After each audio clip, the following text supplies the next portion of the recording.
Hey, I'm Reed Lukens, and this is going to be a series, not just one little clip. It's going to be on some mental disorders, mostly bipolar disorder, post-traumatic stress syndrome, and CST, or childhood sexual trauma. And it's going to start out lighthearted in this series. Hopefully, it's kind of not going to be all that lighthearted, but I'm doing my best to keep it up and up on the top. And it's going to kind of work its way down. And at the very end, I'm going to go into what you need to watch out for as far as child molesters. And if you do have kids right now, I would advise you to go ahead and take a look at meganslaw.org. You know, depending on what state you're in, you can look it up. It's always under the sheriff's office of your county. You know, so it would be, Placer County Sheriff's Office / meganslaw.ca.gov for right here.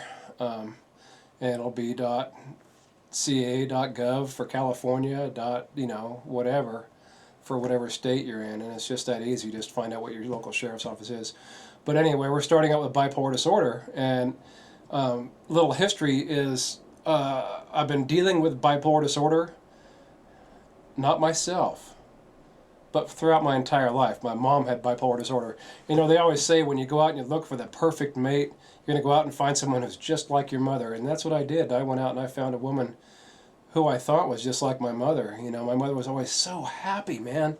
So happy and so joyous and so fun-loving. Back in the beginning, back in her 30s, back in her early, late 30s, early 40s before she started really getting serious. And, that was the one thing I always looked for in a woman was someone who just, when they smiled, they just drew you, to them like a magnet. Somebody you just naturally just fell in love with right away. Because that's how I was brought up, with a loving mother, one that I didn't know had bipolar disorder. I watched her take her medications and stuff, and she said that, it was time for her to take her happy pill, and she'd smile and go, and it was good, and it was a good thing because she took the medications, and when I ended up getting married, I didn't know that my wife was bipolar also, and I found out, unfortunately, in a very terrible way.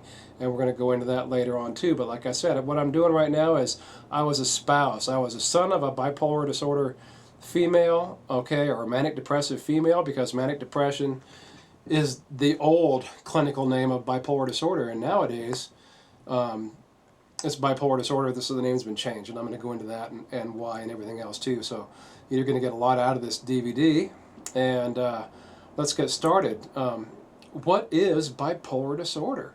Okay, and I'm going to read this to you. So I got to put my glasses on. You might see a little reflection in the light for just a couple minutes. Okay. Bipolar disorder, the clinical meaning: a disorder of feelings, mood, and thought characterized by mood swings between sad or low moods, depression, and euphoric or irritable hyperactive states, which is mania. And, that could be either thing. The irritable hyperactive could be, the mania could be really mean. It could be really, really mean. And one instance, there was times, when my mom would call me up in the middle of the night, at 2 o'clock in the morning just to say, Rhea, there's one thing I used to hate about you and blah, blah, blah, just real mean stuff. But you know what? I was an adult then. I'd been out of the house for a number of years. I'd already been introduced to bipolar disorder and knew all about it from the psychiatrist that I had my wife going to, and that's when I found out that also my mom had had it her entire life too, and I just didn't know it. So I forgive my mom for those things. I'd never held it against her because I knew that that was not the person she was. When she was down and out in the middle of the night and no one to talk to and sad and depressed, a lot of times she'd call me up crying and tell me how much she loved me and this and that. Every now and again she'd have the mean state, or like with my wife, man, I would come home, and this is a good way of putting it too, it's like good and evil, and this is what the psychiatrist told me, he goes, that's the thing with the mental illness. It can be good, it can be evil, and you never know what you're going to get. It's like sticking your hand into a hat and drawing out a number. Is it good or evil? Well, you're going to find out, and you may not know until it's right there. Like one time, I'd forgotten some anniversary that my wife had prepared for, and she'd gone out and bought me presents. She had made dinner. She'd you know, had this beautiful negligee on. I mean, you know, we were in our first year of marriage, and it was just an awesome thing. But I don't know, even to this day, what anniversary it was. Was it our first kiss, the first time I gave her a hug? You know, it was some random thing that, you know, she always remembered. And I'll tell you this much, even though I forgot it that first time, I never forgot it again, because I ended up having to work late that night. And that's the thing, when you're dealing with mental disorders, a lot of times when you've got a spouse, whether it's a man or a woman, and you know, this is what's going on, you're kind of walking on eggshells is the best way to put it. And so I had to work late. They made me stay over a couple hours, and then I went out and had a drink with the guys after work. You know, I didn't know. She was surprising me, and I didn't even know that it was some kind of anniversary. You know, I don't. Was it our first date? Heck, I don't remember. You know, it was something I would have never even thought of as being an anniversary. It was like maybe the first time I held her hand. You know, very very special to her. And don't get me wrong, and you know, forgive me if, you know, I don't mean it to come out the wrong way. But so anyway, I come walking through the door, open arms, you know, just smiling and happy, you know, and I was like, "Hey, honey, how you doing?" And this black thing comes whizzing by my head, you know, and I duck out of the way. You know, I'm like 24 years old at that time, you know, and ducking was something that I got used to doing real easily, because there was things flying at me some days from all different directions.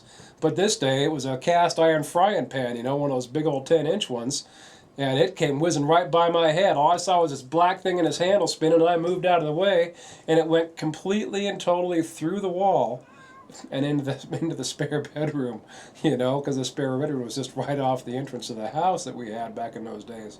And boy, what a rude awakening that was to what was going on with my wife. I was seeing things in her that I hadn't seen before. And boy, I'm telling you, if you're the spouse, okay, if you're the spouse like I was a spouse, it's going to get taken out on you, and you're going to be the prime objective of all the hatred. And this is something you need to get used to, you know, and if you truly, truly love your spouse, you know, and I know that most of you do, okay, and you'd never do anything as far as thinking about ever divorcing them, you know, you're going to be there for them, and this is what it's about.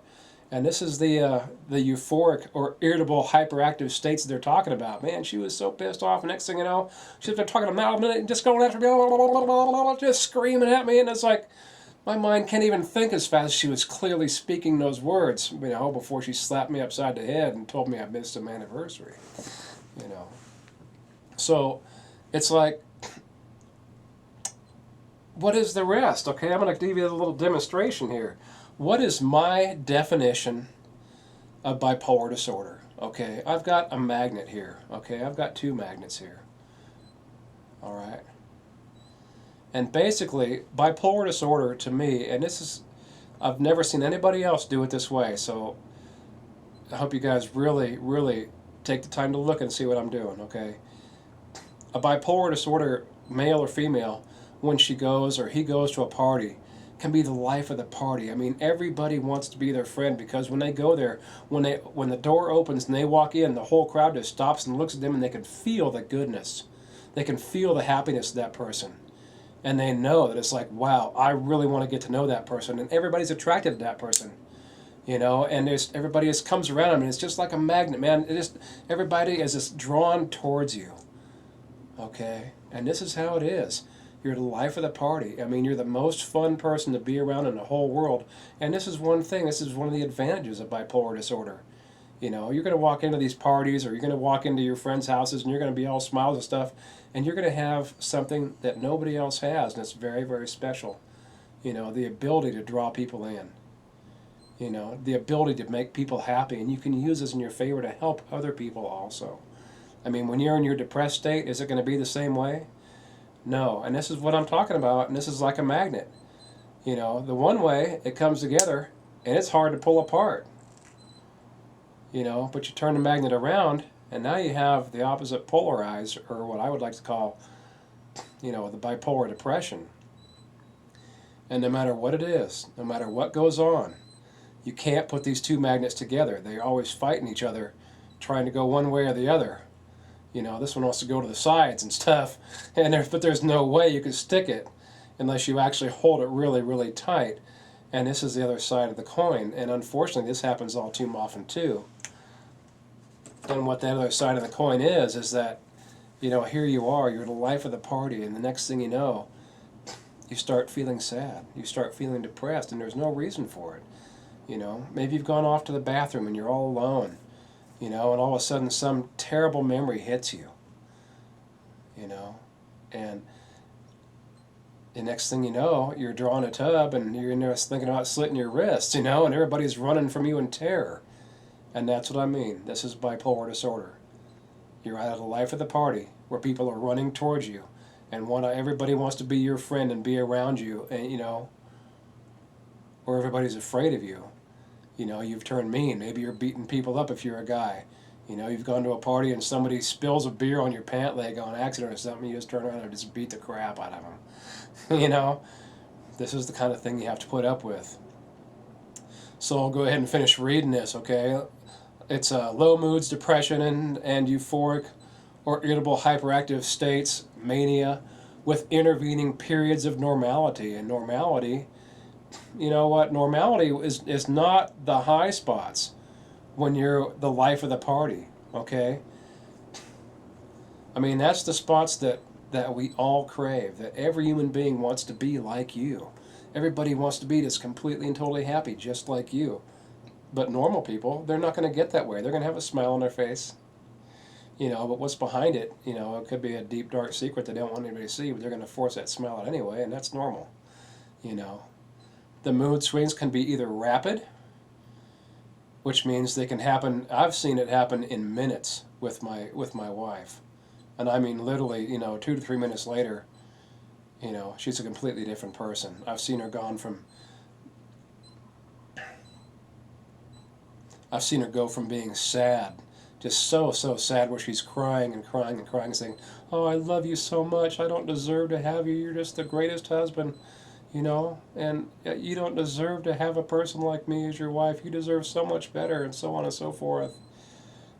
You know, to 20 minutes later, you know, wanting to put a knife in my back, you know, and it's just, and we look back at those days. I'm not married now, but I mean, for years we looked back and we laughed at those times because she got better for a long time, and this is what I was told was going to happen by our psychiatrist way back in the day. He said we're going to have probably 7 to 10 really, really good years, and then she's going to start fading away because she was worst case scenario. And worst case scenario, bipolar disorder means that somewhere between the ages of 9 and 11, when her body was changing for the first time, you know, she got sexually molested or something very terrible happened to her, and I don't know exactly what it was. I'm not going to pretend like I do.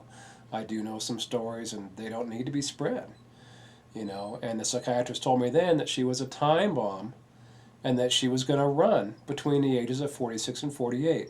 And we're going to get into this a lot later on, maybe in the second, maybe in the third, you know, set of videos. But anyway, yeah, so this is bipolar disorder, okay? I'm going to read this to you one more time. It's a disorder of feelings, mood, and thought, characterized by mood swings between sad, you know, even suicidal states, low moods, depression, you know, and then all the way to euphoric, you know, where it's just totally happy, or irritable is the other side of manic depression also, when you have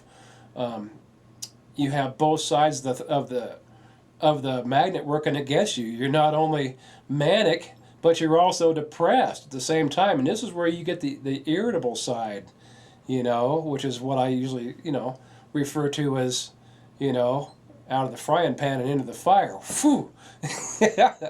You know, and this is it, okay? So low moods, depression, and euphoric or irritable hyperactive states is the mania, with intervening periods of normality. The mood swings can be rapid or gradual, and this is it. They can be gradual. They can be gradual as far as maybe they only happen, you know, maybe you're 30, 40 years old and you just happen it for the first time. Yeah, so the mood swings can be rapid, you know, over a period of days, a period of hours, you know, or like I saw in my wife was a period of minutes, you know, maybe 10 minutes later, you hadn't seen her for a while, and you know, and the next thing you know, you go back and try and find her, and she's back there, you know, wanting you to show her how to kill herself or something. I mean, it was serious, you know, but you know what? We made it through that, and she never ever committed suicide, and that's such a good thing, because you know I was put into her life, and that was one of the reasons that I was just so happy with the marriage that I had for all those years because I was able to save her life on multiple occasions. Okay? Multiple occasions because I knew what to look for. All right? And the number one thing that you're looking for as a spouse, if you're married to someone with bipolar disorder, is you're going to be looking for. Maybe she's acting a little odd. Maybe he's acting a little weird. Maybe he's really irritable. It's like, wow, why did he try and hit me? Why is he screaming at me? Why is he just shaking his fists on the table or beating the table? And generally a lot of that's caused by stuff that's happening to your husband at work, if it's something like that. And you really need to be able to let him talk to you and let him tell you what's going on. Okay, if he does have manic depression, and you're going to hear me say it, manic depression, a lot of times because that's how I was raised, was manic depression. Bipolar disorder, the name hadn't even come around yet at that time. Okay, so he might not be taking medication for his manic depression, and if you start seeing these mood swings, you need to get him in by whatever means it takes to a psychiatrist and make sure you can get the diagnosis. The same thing with the ladies. Ladies are a lot easier to see. Okay, one of the best ways you can see if the lady is bipolar disorder, your wife, or your girlfriend or whatever, is does she have PMS? Okay, and not only does she have PMS, but what is she doing when she's just getting ready to start her menstrual cycle? Is she getting sad and depressed and crying for a week? Or is she telling you just horrible stories and how much she hates you and how you need to stay away because you're just a no good piece of crap? When you're sitting there with all the love that anybody can possibly have for another human being, and you're tied to this individual, not only physically, but spiritually. When you open your mouths and think, the same thing comes out and you have to stop and laugh about it because you think just that clearly, because you've been together just that long, to where you think exactly the same thoughts at the same time many, many times over. Okay, when you're spiritually connected to your husband or your wife, that's a great thing. And this is what I had with my wife. We were spiritually connected. It was such a great thing to have. Unfortunately for us, that spiritual thing didn't last forever. And, but that was her own fault. She went ahead and changed her hormones on accident. And we'll get into that later on too when we get into some of the bad stuff. So what do you need to look for as a spouse? Because I want to kind of keep this first short DVD, hopefully kind of short, on what are you looking for. Okay, number one, as a man, you're looking for, the PMS. How serious is it? Is when she's starting to have that monthly PMS, is she getting sad? Is she getting depressed to where she wants to kill herself? Is it a heavy flow? Is it a light flow? You're going to see different shades of bipolar disorder depending on how heavy or light the flow is. And if it's a heavy flow, the heavier the flow, the more crying there's going to be, the more pain. This is what I noticed, is there's a lot more pain, a lot more crying. And this is, not only with women that have bipolar disorder, but this is with all women. And, a lot of women have serious, serious cycles. One of the other things that's really, really important to talk about is sex, the sex drive. When a man or a woman is manic, with bipolar disorder, man, they're going to want to have sex. And I mean, they're going to want to have all kinds of sex, and they're going to want to have it right now, whether you want it or not. And, if you're the spouse and you don't want to have sex, you need to understand that it is your job, whether you're the man or the woman, to go ahead and open up and give what it takes. The way I was brought up is the woman always comes first, and this is just how it was, and I want to get this out in the open right now, man. If you're a man and you're not pleasing your woman and you're not doing the job right, she's not going to be happy.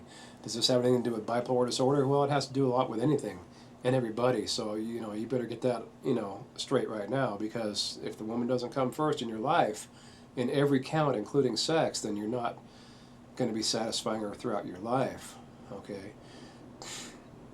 But also, there's going to be the other side, the depression part. They're not going to want to have sex, but they're going to, they're going to say okay, And this is what you need to do, whether you want to have sex or not, for anybody. Is this sex ed 101? No, this is just normal life. And, I was married for 23, 24 years. Basically, we were together for over 25. And this is what we learned. When one person wants to have sex, no matter if you just got home after a 14-hour day, you're just dead tired, you walk into bed and you lay down, next thing you know, come on, honey, we gotta have sex. And all you can think about is like, oh, just get away from me. You make yourself do what it takes to please your spouse. Okay, this is serious. I mean, this is what makes the marriage last. And this is what keeps the man or the woman from going out and having affairs. Because if when they come home, whether you're the person with manic depression or not, if you're the spouse, if when they come home, and they want to have sex with you, and you're just like, oh no, I got a headache, all they're going to do is go out and get it somewhere else. And this is going to be a failing marriage, and then they're going to go out and get what they want, and before you know it, you're not going to be married to them. They're going to be out having fun with somebody who's going to be, on their same cycle or willing to go ahead and give in. Another thing on bipolar disorder, as long as we're talking about that, is also sleeping arrangements. A lot of times, like with my wife, she would always say, I can't sleep with you. I can't sleep in the same bed as you. And this was years down the road after we had been married for a long time. And I'm like, why? What's wrong? She says, well, I can hear you dreaming, and your dreams are terrible. Or I can, it's like she could think, and she thought she was seeing my dreams in her head. This is part of the schizophrenia that we had going on here too. Was she really seeing my dreams? In my dreams, I fly around, and I'm just like Superman going, woohoo, and I'm all over the place, having a great time with all kinds of people, and she starts telling me these dreams. I'm like, those aren't your dreams. She's like, oh yeah, those are your dreams. They're not my dreams. They can't be. And, she had a pretty terrible childhood, and I didn't realize that at first, and that's, part of the reason she was having these terrible dreams and terrible nightmares later on in life. It was actually reoccurring dreams, of things that happened to her early on in her life that she'd forgotten, and I was told this by her psychiatrist, and the best thing for her was going to be hypnotherapy. Okay, and this is for you people that were victimized or sexually molested as a child. Hypnotherapy might be the only way to get yourself cured. Okay, if you're a manic depressive, coupled with being molested as a child, this might be the only way for you to get yourself cured. But anyway, yeah, so what happens when your husband or your wife can't sleep with you anymore? What are you going to do?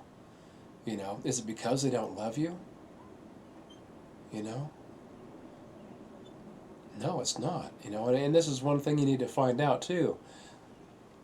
Is what do they need from you? Do they need you to give them presents? Do they need you to, which is like a giving of gifts? Do they need you to, tell them kind words? Tell them that you love them. Say, I love you, sweetheart. I love you with all my heart, and give them big hugs. And a hug, you always remember, is heart to heart. Okay, when you're hugging your husband, you're hugging your wife, it's your heart against her heart, or his heart, depending on what the case is. It doesn't matter whether you're man, woman, man, it doesn't matter what you are, whether you're straight or homosexual or whatever. It's your heart. In my case, I'm completely and totally heterosexual, and it was my heart against her heart. And you put your arms around, and it's heart to heart, straight on. Not one of these, you hug them from the side, your arms hanging over their side, and you're going, oh yeah, I love you. But no, that's not a hug. That's just like somebody's not wanting to put out the actual love, or not feeling too good at that point in time. Maybe they're sad and depressed. Always remember how to give a hug. And that's one thing I always did, was give my wife a hug as good as I could. There were many times she turned sideways when she started pushing away. But that was years later, But for years, she didn't sleep in the same in the same room as me, or even in the same end of the house. And this is something you have to understand. If you're a spouse of someone who has bipolar disorder, whether you're a man or a woman, there's a real good chance that they're not going to be able to sleep with you because of the dreams or the nightmares. Maybe they have night terrors and they're getting up in the middle of the night, which is what was going on with my wife sometimes. I'd be sitting right here in this same spot right here in the same house that I've been in for the last, for my entire life basically, because this was, my grandparents' place years ago. And I would hear her I would hear just, whimpering, just crying, and I knew I could hear something back in the back room, but I couldn't tell what it was. And one day I go back there, and there she was, huddled up in the corner, just standing there with, her nightgown, her yeah, what do you call them? Pajamas? It wasn't really pajamas. It was a nightgown. Totally soaked in tears, and she's sitting there asleep, but standing up, just shaking, saying, "Please, please don't hurt me. Please don't hurt me." And she's just, "Please, please, please don't hurt me." And I walk in there, and I'm hearing her doing this, and I'm just like ready to kill, you know, if there's anybody in there, because I mean, I love my wife terribly, and I was protecting her at all costs. And I walked in there and saw what was going on. I flicked the light on, and she was like, "Please don't hurt me," even still with her eyes closed. And I went up to her and I shook her a little bit, and I was like, "Carol, Carol," and that was her name, "wake up," And she woke up and looked at me, and her eyes were just full of tears and the saddest, most pitiful, hurt look on her face. Then when she saw it was me, and she saw the smile I had on my face, she lit up, and that terrible dream, that terrible nightmare that she'd been going through disappeared, and she just jumped into my arms. And I mean, she wrapped her legs around me, and I held her tight, while she told me that she loved me. And this is, a lot of times, if you are sleeping in different rooms, you need to also be aware and be there for your spouse. You might even want to go to the point of putting in a speaker so you can both have your own space, because a person with bipolar disorder is going to need their own space at times.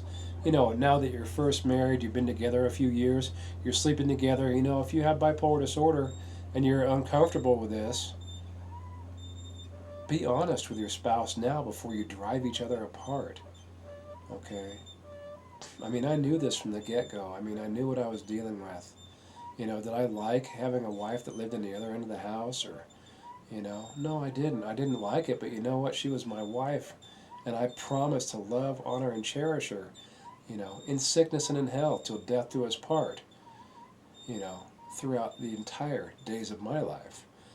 And I gave these vows to one woman, and that was her, and that was enough. That's all I did. That was my big plan was, I'd go out and find the perfect woman, and it took me a long time to find the right woman, and she ended up being, a manic depressive. Well, you know what? Did I draw the short stick?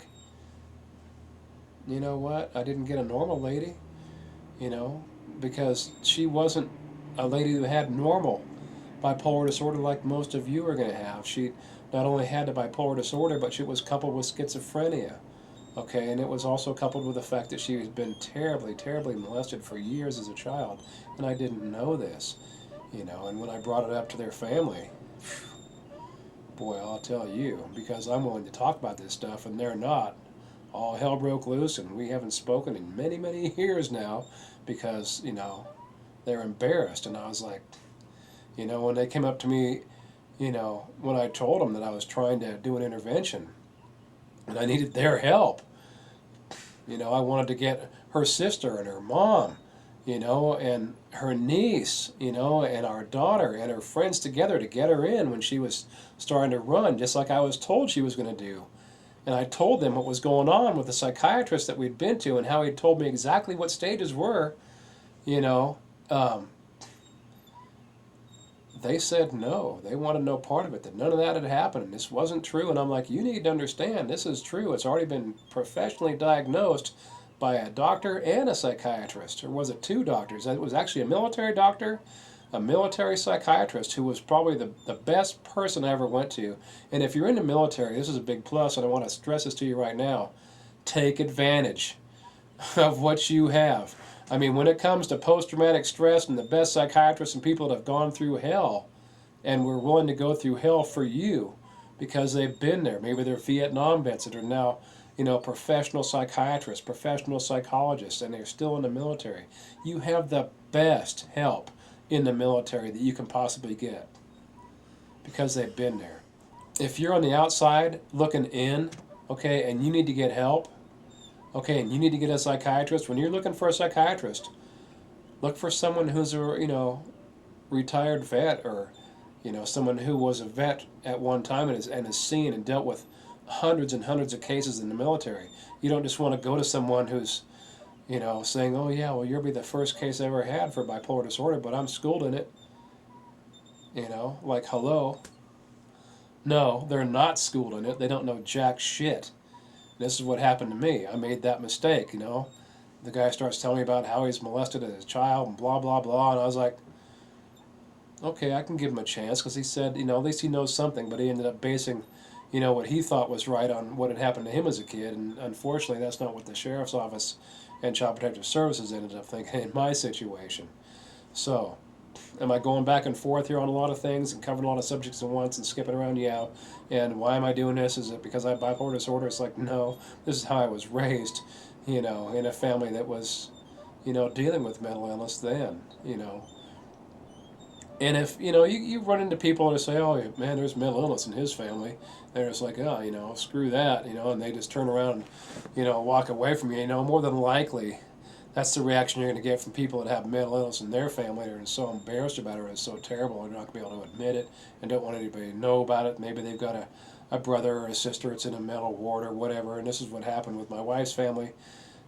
I thought she was normal, and I asked her, I was like, do you have any mental illnesses? I just don't want to make sure I have any, problems with mental illnesses, and are you a local and this and that? And she was like, yes, yes, yes, yes, yes, all the way down the line. And it turned out to be, no, no, no, no, no. She didn't grew up in Newcastle, which is the local town right here. She didn't go to Lincoln High School like she told me. She ended up going to Stockton High School, and, she was one of the Stockton girls, if you know what that is. And I had no idea what that was, back in those days. Um, everything that she had told me about herself was a lie, and I had no idea.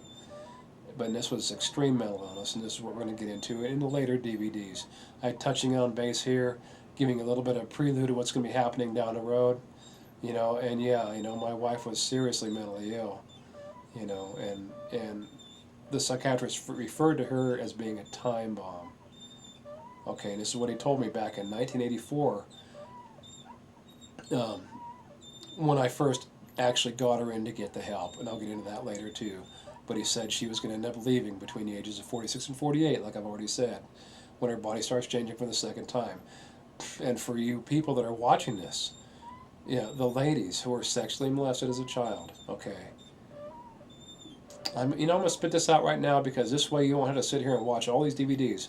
Okay, if you're a female, okay, and you can remember this, okay, you remember being molested between the ages of 9 and 11, okay, no matter what age you are now, it's one of those things that doesn't really go away. It doesn't go away.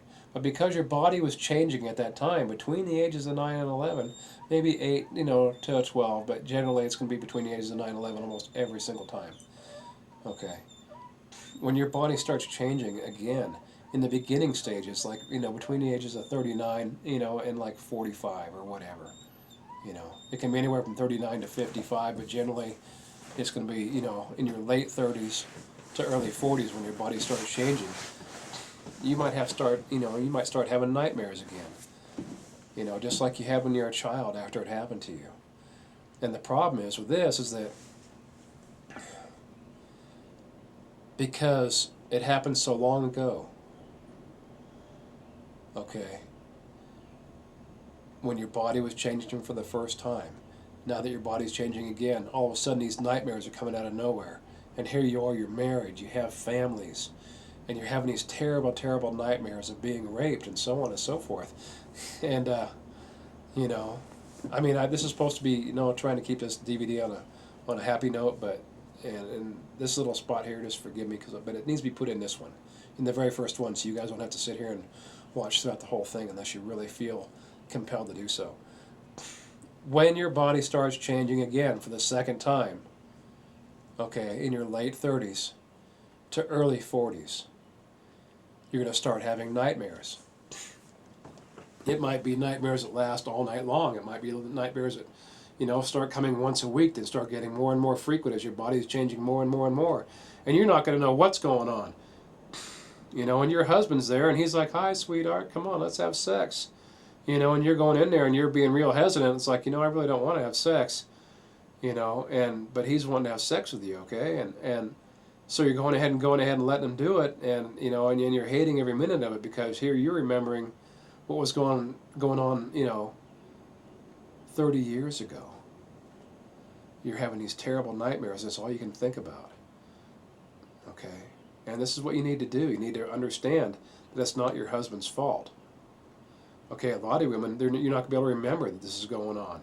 You're not going to be able to remember that this happened. This is what was going on with my wife, and what I was told way back when we were in our 20s was that she had no memory of what happened to her at all. And that was a big thing, because she couldn't remember, okay, what happened to her. She thought that because I was the person having sex with her, because I was, her loving, loving husband, and I love her so much.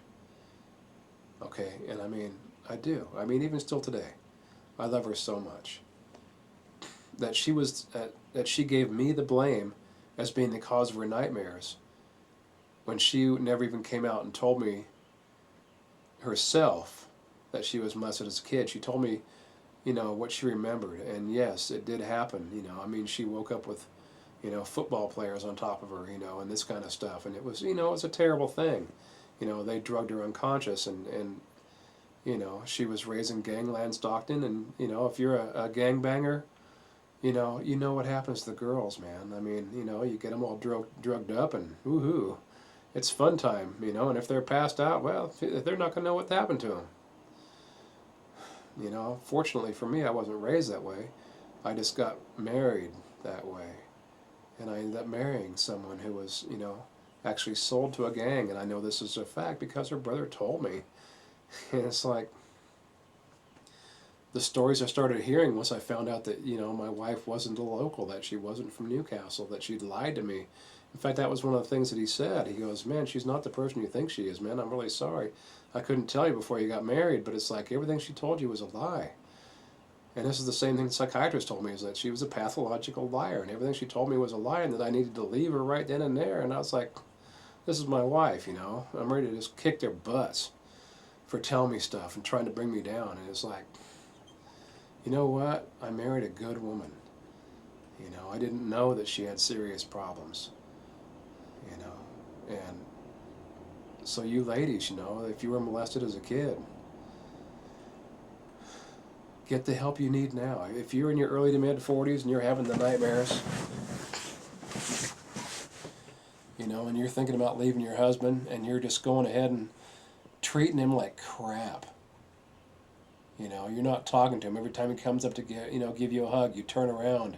You refuse to cook or even buy food or do anything around the house. You never come home when he's home. You're trying to show him that you want a divorce. Or you're trying to show him that he wants to divorce you. Just grow some balls and say, hey, look. If you got the balls, it'd be like, hey, look, I need help. You need to get me in a psychiatrist. Or you can take the coward's way out and say, hey, look, I don't love you anymore. I want a divorce. What you need to understand is even if you divorce him, all you're going to be doing is ruining your life, because your nightmares don't stop. Okay, until you get help. And this is kind of heavy, so I'm going to stop on this right now. Yeah, I've already told you enough. You're going to have the nightmares, regardless of whether you're married to him or not. If he's having sex with you, it's going to bring you back memories that you need to go in and get taken care of with hypnotherapy or whatever. Okay. I was told that my wife would leave me between the ages of 46 and 48, and that she would run in terror, and that she would destroy me in every way she could. And what I just said about, treating the person like crap, trying to make them think they want to divorce you, this is what happened to me. And, I just would not give in, even into the last minute. I was like, please get help. So that's enough on that. We'll touch that later on when I go into the child molestation stages, of mental illness and so on and so forth. Because as far as child molesters go, okay, especially female child molesters, okay, you need to understand that women and men too, but we're not built to have the ability to hurt a child, whether it's our child or any other child. The only way you can have a child that gets hurt by an adult is that adult is going to have a mental illness of some kind. It may not be manic depression, it may be schizophrenia or any other number of, psychosis that you can come up with. Isn't it nice to be talking, and listening to me? I mean, when I went to the doctor and told him what was going on, and I told him that I'd lived my entire life for this stuff, and he started telling me, when I went to him and said, look, man, my wife's on the run, and this is what's going on. He's like, puts his arm around me and goes, Reed, I have some bad news. Something very terrible happened to your wife between the ages of 9 and 11, and she has bipolar disorder. And I look at him and go, like, duh. I already know that. I already know that she has bipolar disorder. I'd already been told that she's going to run at this age. What I want from you is to know how to get her back. And his mouth just dropped open. He started asking me questions. I started telling him all this stuff, and he goes, man, in school I had 3 weeks of training, he says, on this. And, the knowledge you have is just so incredible. If I have any questions about what's going on, if I have people with problems that I can't answer, can I call you? And this guy, his dad went to high school with my dad. I've known him all my life. And I'm like, yeah, call me up, man. I can help you out as much as I possibly can. If it's something that's happened as far as different parts of manic depression, I got history all the way back to my mom's days when she was throwing stuff at me in frying pans and so on and so forth. When I was walking home and being the, bad, terrible kid that I was, a lot of you know me. I wasn't that bad, was I? Okay, I can feel it, all right. Yeah, I was a pretty nasty kid, I'll tell you. Well, I don't know how they put up with me, I just don't. I'm so lucky to still be alive, because if I would have had a kid like me, I would have had to gone out and shot him years ago, That was just a bug I had to take out. But anyway, I'm going to let it go for this, on this part of the DVD right now. I'll put a little bit more in here, but, I hope you enjoy what I've said so far, and I hope you learned something, because, you got to remember, number one, it's just a disorder of the feelings, whether it's highs or lows. It doesn't matter, you can be manic, you can be depressed, you can be both at the same time and be irritable and mean, you can be Jesus and living your life to save, and, or you can be Satan and living your life to just do nothing but rape and pillage. A lot of us are that way anyway. It's either way, either or. You never know. Whether, even if you're a normal person, you're going to have the same swings, just not to the extreme that you're going to have as a manic depressive. Okay, so it's the swings between the low moods and the high moods. Okay, euphoric, or irritable, or mean, or even suicidal. Okay. We can talk about cooking. Okay, you might have married a chef, someone who's the greatest chef in the whole world. Then one day, you look up and you ask her, hey, what's for dinner? Like, what? I can't cook. So it can be that kind of a difference too, to where, one day they can cook. The next day they don't even know how to turn on a stove. There's all kinds of manic depression. That's schizophrenia, but still, one day you can cook, one day you can't. One day you can ride a bike, one day you've never even seen a bike in your life. There's all different kinds of ways to look at things. Manic depression is the highs and lows. It's like, yes, God is with me and I'm acting like Jesus, and, I'm being a good person, and next thing you know, it's like all I want to do is make sure that everybody in my whole life is dead. Okay, so I'm going to sum it up. This is the end of Bipolar Disorder, the series, part 1. And we touched on bipolar disorder. We touched a little bit on child molestation, unfortunately. We did hit that. I didn't really want to hit that in this one, but you know what? It needed to be said. And from here on in, for the next couple videos or whatever, if I'm going to talk about it, you're going to see it in the title. Okay? If I'm going to be talking about manic depression, bipolar disorder, post-traumatic stress, it's going to be in the title. Tonight we just did a little bit of childhood sexual trauma, okay, coupled with bipolar disorder in females. This was the most important thing. I already said it tonight right here in the first DVD. When I get into the other DVDs that deal with child molestation and stuff, that's what it's going to be on. is what to look for in a child molester, how they're going to do things, how they're going to work, what they're going to say to your children. And it's going to go into it very heavily because, unfortunately, I had to deal with this as a parent. And I called the sheriff's office at least 3 times. At least 3 times with 3 different child molesters. Okay. And actually, there was 4 or 5. That it was just it was so wild, such a wild thing to deal with. But you know what? Because I love my kids and I got this sixth sense, and I've been a guardian angel for over 30 years now. I mean, this is it. This is what I do. I'm a guardian angel in real life. This is what I do on the spiritual side. I save people's lives, and this is how it is. Go down below and take a look at my testimony. It's called "Open the Eyes of My Heart." It's the first DVD I put on here, the first tape I put on here, and listen to the story that I tell you on there. And I have my kids as witnesses. And I did this kind of stuff for 30 years, just out of the blue. It was like, you need to go to Arizona, you need to go to Oregon, you need to go to Sacramento and save a life before it's lost. And man, I was, the guy that always went out and had his car stopped and was standing out in the road before the little kid ran out in there to get the ball. I stopped the ball and picked up the kid and walked him back to the sidewalk and took him home and talked to his parents. With witnesses. And I'll get into that series after these series. The Bipolar series is first. Okay? Then we're going to go into the Guardian Angel series, and they're going to be pretty happy. And I'm going to tell you some really, really incredible stories. I actually already have them here and done. And I did them like 4 or 5 years ago. But I never listed them on here because, hey, I live in the sticks, right? I mean, I live in a house of sticks, but I live in the sticks, and I finally got DSL here this last year where I can post these DVDs here on YouTube for everybody, I used to just make copies of them and hand them out to friends that I think would just like to watch them. Anyway, this was Bipolar Disorder. I'm getting way off the subject. I don't want to bore you guys for the rest of your lives. And so this is it. God bless.